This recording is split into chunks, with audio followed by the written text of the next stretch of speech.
softly. Good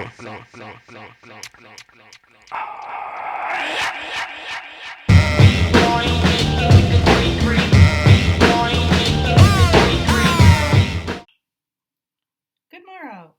Today we're going to make a baguette by request. So that's exciting. So I already have my ingredients measured out. So I'm going to pour it in. It's the exact same recipe as the white bread that you saw earlier, but I will put the recipe in the thingy down below. I've got my water here in the bowl. In goes my flour. This is called the straight dough method because everything goes in. Yeast and salt, and that's it. The beauty of bread. So clean hands. I'm just going to mix this around. I've decided to do this whole thing just by hand because the person who requested it doesn't have a stand mixer. So I thought I'd just show you how that works. So you can see this is kind of already a shaggy mess. So I'm gonna what I'm doing is I'm kneading it in the bowl. And I like doing it this way because it saves on a mess, but soon enough I'm gonna get it onto the counter. When it starts to feel like there are no dry bits left and I can still kind of feel the liquidity of it. So I'll just continue to turn this, turn it, and turn it. And then when I get it to where I feel like I want it, then we're just going to leave it for about half an hour and let the flour hydrate. Strictly speaking, I don't think this is quite autolyse because autolyse is just flour and water, but it still has the same effect. So now, see, that's already a nice cohesive thing. So I'll flour my counter and give it another little bit of a knead. Baguettes are tricky at home because what you want with baguette is a nice crispy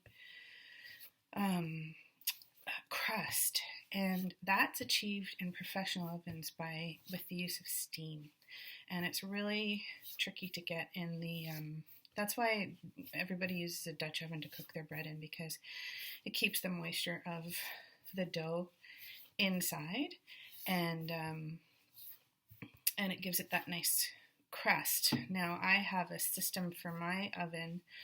I don't feel like I necessarily want to recommend that because I have heard of people like cracking the glass on their ovens and stuff. But let's see how we do. I think I can jimmy something up with a piece of tin foil and stuff. So we'll try it out, see if it works. And yeah, this is feeling good. It's not, I can tell that it's not, see how it's kind of bumpy? Can you see that? Gosh, the lighting is terrible, I'm sorry, but it's kind of bumpy. So I know it's not going to pass the window pane test. See, it's not going to pass. Once it starts getting smooth, that's when you know it's going to start. You're getting there. You're getting somewhere. So I'm going to knead this for a little while longer, and then I probably won't even wait until it's a smooth ball of dough before I let it to rest. So I'll cut this off now, and we'll come back once this has had a chance to rest. So I'm going to knead it for about another, I don't know, let's say 5 minutes. Okay, see you then. I lied. I'm just going to show you quickly. See, it's still not quite smooth, but it's closing in. Oh, you can't see that. It's closing in on passing the window pane test. Closing in. See, it still tears, but it's getting closer. So I'm gonna let nature do its thing and let the dough hydrate, let the gluten start to form naturally through the power of the autolyse, and put it back in the bowl and leave it covered. I'm going to say 30 minutes. Okay. All right, we're going to find out together how this turned out.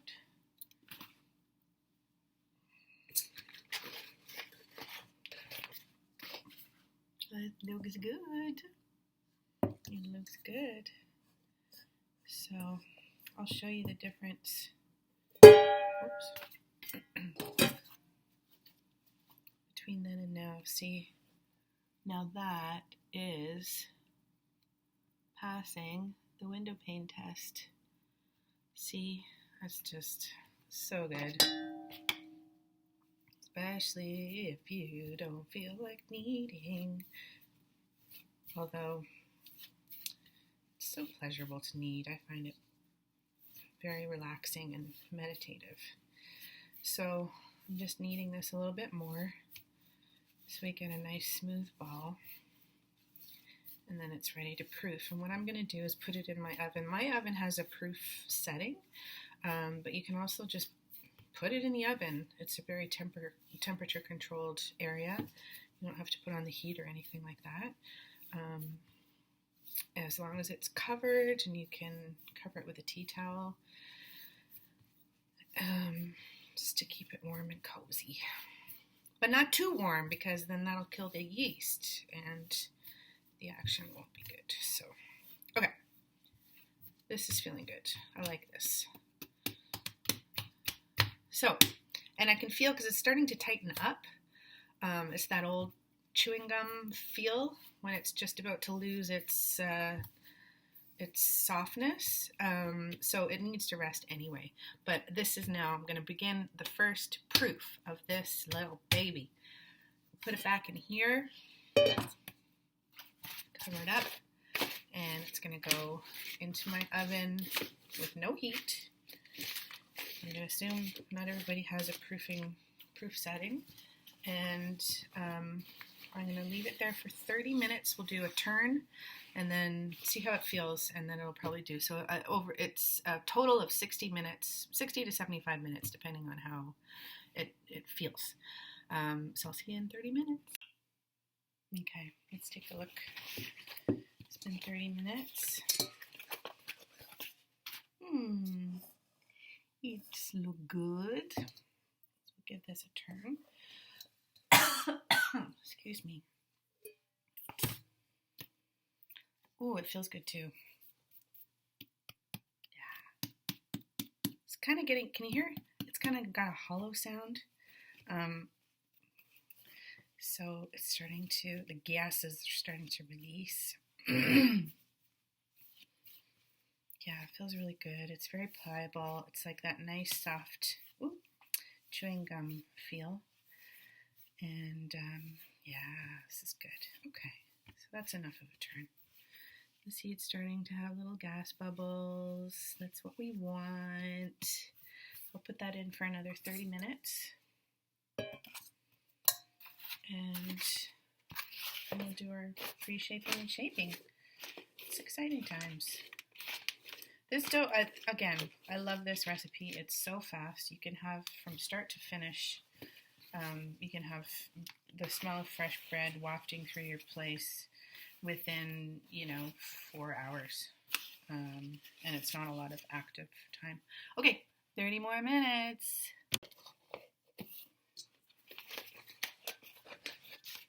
Okay.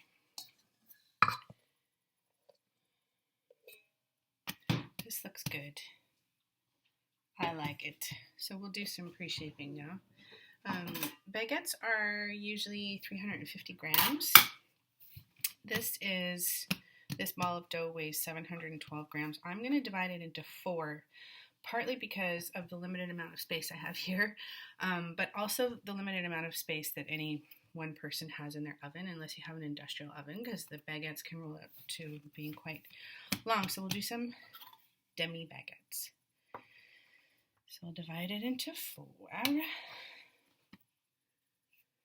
I was going to scale them out, but who cares? Oh, that one looks a little small.